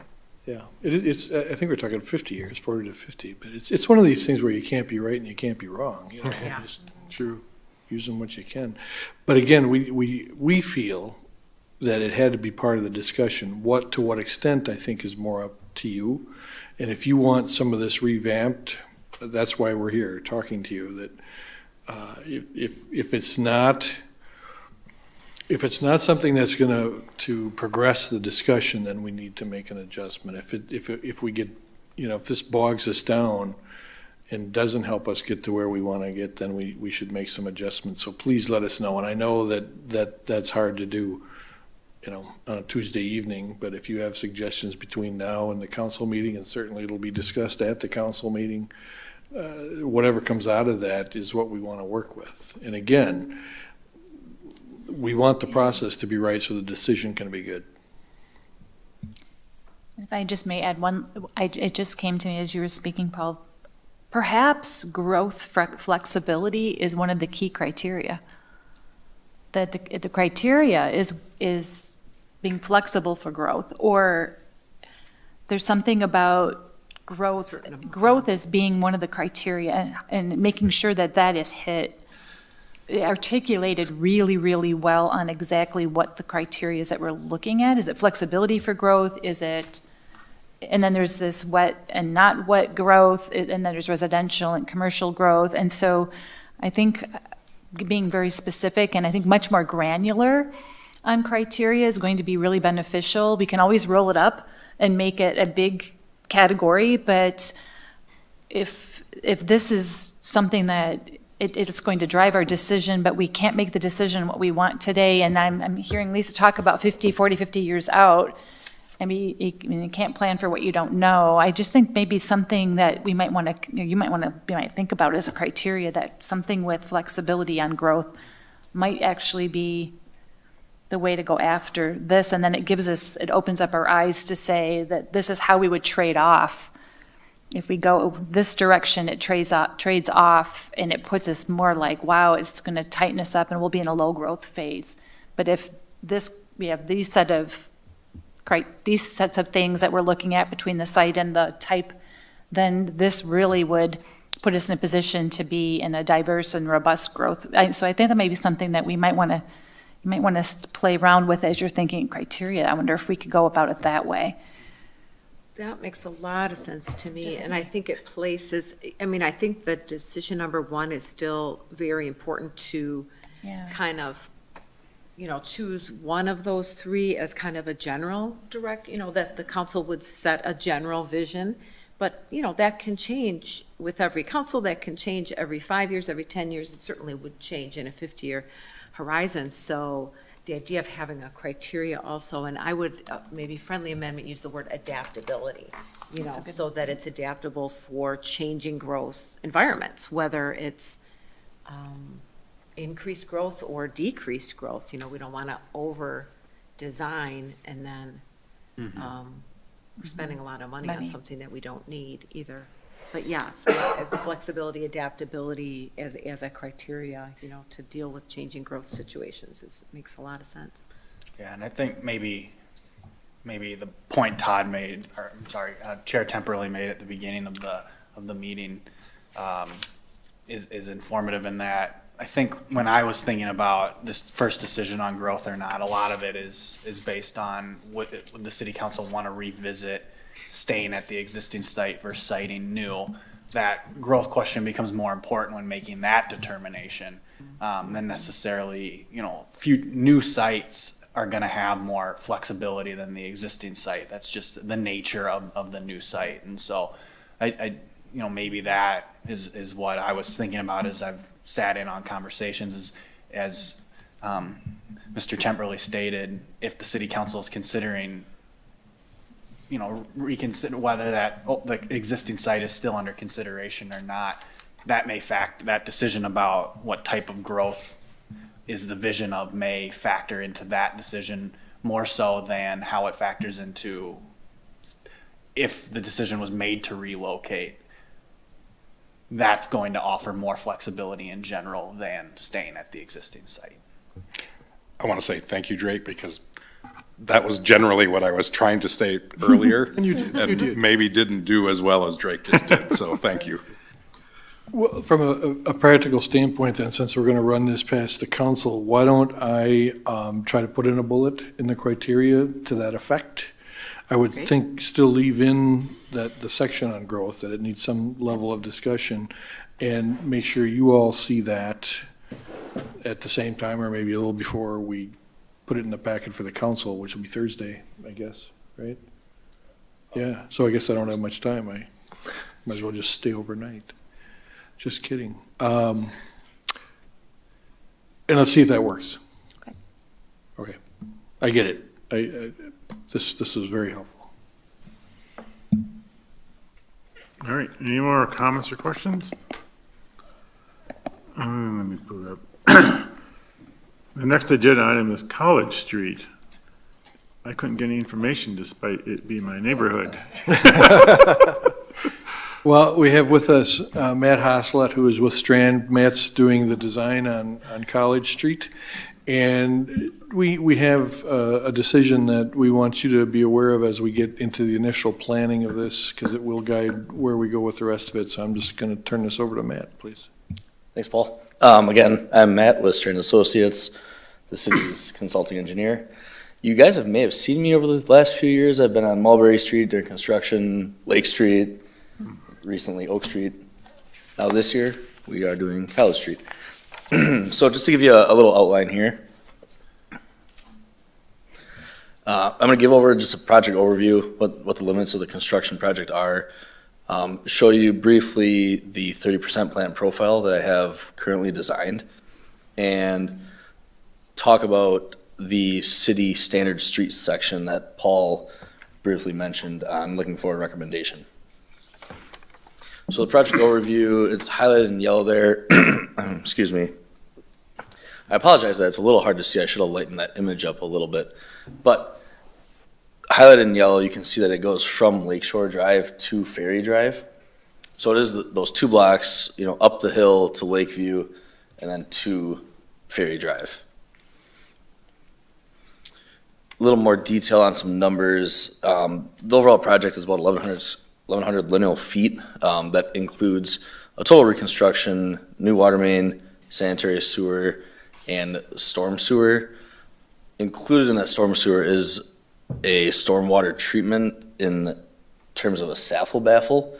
We use the SAFL baffle on Lake Street down by the lake. What a SAFL baffle is, it allows water to come into this manhole structure and treat the water before it goes to the lake. And then I am preliminary going to consolidate that there's 2 end walls, 2 outfalls into the lake right now that come from College Street. I'm going to minimize that to 1 outfall that comes out into the lake. And you'll see that on the plan here in a minute. So you can see this is looking on basically from west to east. So this is on Lakeshore going up the hill on College. I'm not going to spend too much time on specifics right now of the design itself, but preliminary, it shows, the line work that I have for new water main, new sanitary sewer, and storm sewer, which currently is no storm sewer on College Street. So we will be able to treat that water that all comes, from, what's that street above? Lakeview, yep. Basically from the north that comes down to College and goes to the lake, we'll be able to treat all that water. Coming up the hill, up onto Lakeview, you can see it gets pretty flat in here, so I'm going to add a little low point with some inlets to catch the water. And the next slide is just the very end of the project on Ferry Drive. I'm going to stop short of that valley gutter that we have running, north and south on Ferry. So I'm not going to go into Ferry Drive at all, into that intersection, so we'll stop short of that. So in this city standard section of the street, the stated goal in the transportation comprehension plan is a 34-foot wide street from back of curb to back of curb. Currently, College Street is 29 feet back to back. Myself and some city staff and an engineer above me here, we've been discussing different options on either to expand it or to leave College Street as 29 feet back to back. It's recommended from straight and from city staff that we do leave College Street as 29 feet. And some reasons that I'm showing here is that currently, to us at least, there are no known traffic concerns with it, and it is a narrow road, but there are no traffic concerns that have been brought to our attention. A narrow road does minimize the speed of travel speed. There are going to be some power pole relocations, but this can happen post-construction. The tree lawn, otherwise known as a terrace, which is the curb to the sidewalk piece, a narrow road will allow that area to be a less steep, so it's more manageable to mow that area. There's a lot of lots on, especially the north side of College, that are raised up quite a bit from the roadway. So having that road a little bit narrower will allow that slope to be less steep and more manageable to mow. Minimal tree root impacts, and again, the narrow roadway for parking and two-way travel. So that is the recommended option that we are recommending for some input from the board. The second option would be to extend it to 31 feet back to back. Where that 31 number comes from, it allows basically an 8-foot parking lane with two 10-foot lanes to basically have two-way traffic through. That would allow, a little bit safer to travel through, but it does come at a higher cost to the project just in general, to add pavement, to add base course. It also would increase the slopes of the terraces and driveways, which is a big thing.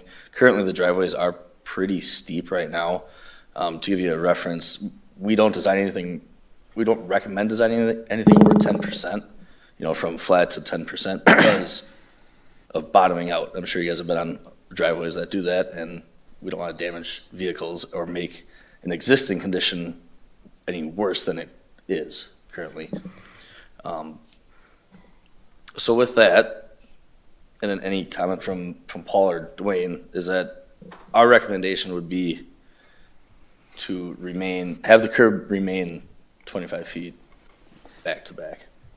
And just looking for some input from the board or.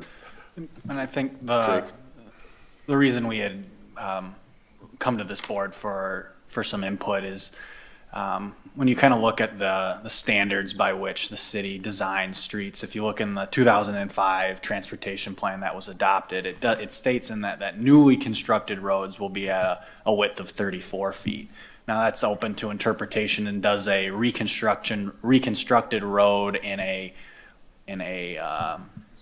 established neighborhood, an older part of the city, constitute a new construction? We think that there's flexibility there to not impact an existing neighborhood unnecessarily by trying to put in that 34-foot requirement. But it did lead to the question of, is 29 feet still palatable, in that it will still require some parking controls that are currently existing to be maintained.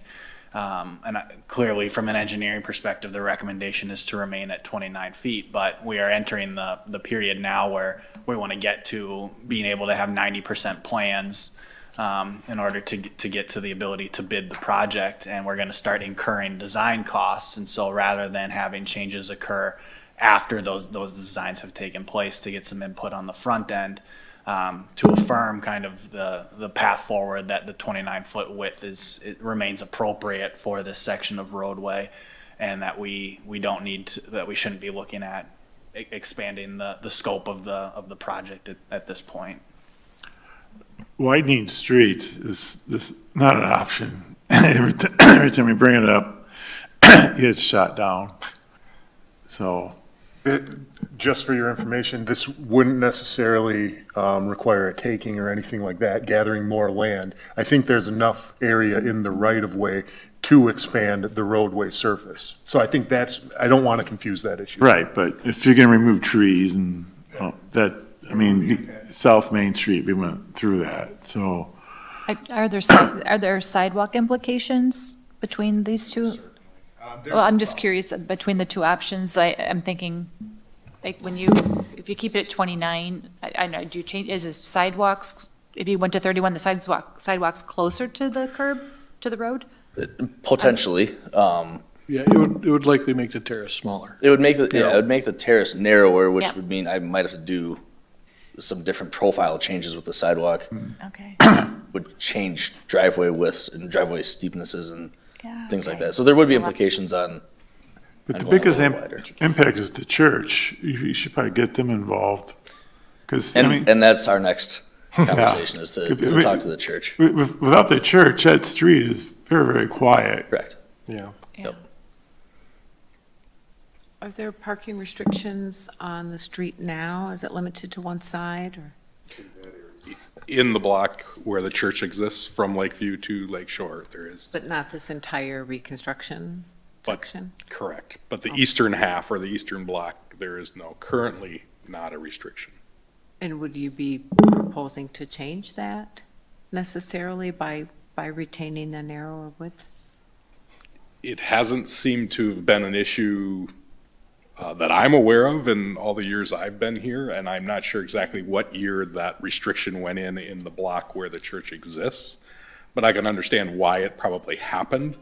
That potentially there was probably cars parking on both sides, maybe not parking up against the curb line, Yeah. and then not allowing Yeah. a clear path between the two vehicles. So I can understand why it may have happened. I don't know exactly what year that happened. And I think the question was, anecdotally, is anybody else heard anything to that? And we haven't. Yeah. Is that fair? Yeah, we don't want to fix a problem that doesn't exist. Yeah. I would continue to interpret the ordinance as this is not new construction, a rebuild is not new construction. And just another anecdotally to what Todd was saying, when Water Street was rebuilt, Yeah. We had our room full of people. it was going to be much wider, Yes. and the whole neighborhood came to, it seemed, Yeah. to advocate it staying as narrow as it currently is.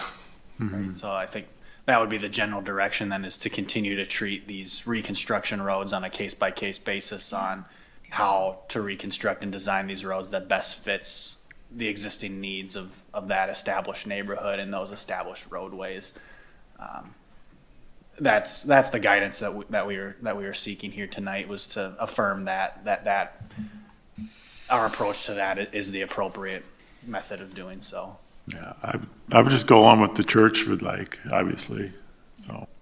And if parking, I mean, like at my street is also a little bit narrower, but there's only parking on one side. And so obviously that got addressed at some point in time, because there were concerns about traffic movement. So that's something that can be done at a later time if the need arises, right? If there's complaints or concerns about accidents or traffic flow or whatever.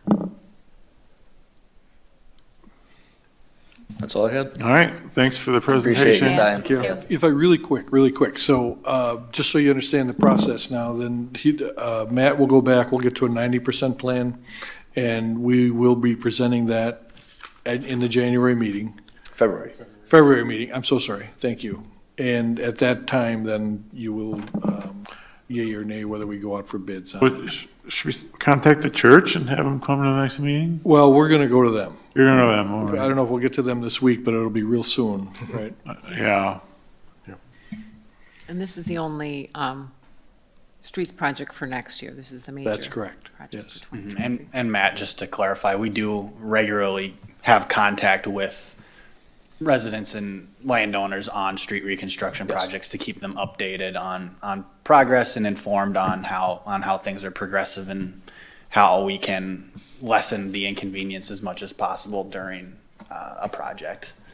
So we do have regular communication with residents, businesses, landowners. But there won't be a public hearing on this, though, for the property owners, correct? No special assessments. It's all. Correct. When will the property owners get something in the mail, if anything, about when this, that this project is going to be done? Well, historically, I don't think the city has sent things, it's more almost by word of mouth where I'll go and talk to people during design.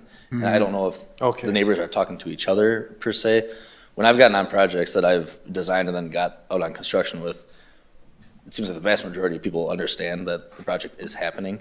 And I try to also inform them of when the timeline is gonna happen. I don't know that until we have the bids and the contractor tells us when Right. they're gonna start. Okay. But that communication is there. Good, because people do like to know about, they feel included if they know about it Well, before there- the machines start coming tearing up their road. There is a neighborhood gossip Facebook group. There you go. Put it on there. What we have done in the recent past, because of rules with lead service lines, we have to give a 45-day notice that they may be disturbed, and so we just incorporate a letter into that. And it's also on the city website as well. Correct. Yeah. So we, in one this small, it's usually a letter, not a public information hearing or anything. Paul, to your last point, are there some lead service lines still in place on that street? Dwayne will know. He's on the spot now, so you gotta tell him. 'cause- I believe there are. I will look it up. I mean, it's an older neighborhood, so I would suspect there are, but. Yes, and it was a criteria in the CIP. I apologize, I don't have it right in front of me, but I can surely look it up and have it in a number of minutes. But so that correspondence would probably be happening to those folks particularly? Correct. Yeah. We just do a blanket Oh, okay. mailing so that the LSL is not the driver, the construction project is the driver, and then there's a Right. mention that Yeah. you may have an LSL. And I will look that up, but I wanted to go back to your previous question or comment, Ms. Curler, which was, is this the only project we have this year? And it is not. I mean, it is the only reconstruction. Matt is also working on Brookstone Phase 8 design, which will also probably come to that February meeting potentially as a 90% construction. And then staff will also be working on the street maintenance program, which is the chip seal and mill and overlay. And we're tentatively targeting the March meeting again for that presentation. So while this is the only reconstruction, there are a number of other things that we'll be working on. And Brookstone doesn't go all the way to Harvey quite yet. We're one block away now, this phase. Yep. Okay. All right. Recommendations for future agendas. I don't have any. Any board members want to put something to discuss other than what? Wait, just the two we already talked about, right? Yeah. Tonight. Well, yeah. Anything additional to what we talked about? Staff have anything in addition to what we talked about tonight? No? Not yet. Sure you don't want more? No? All right. I'm going to adjourn the meeting then. Thanks. Thanks. Thank you. Thank you.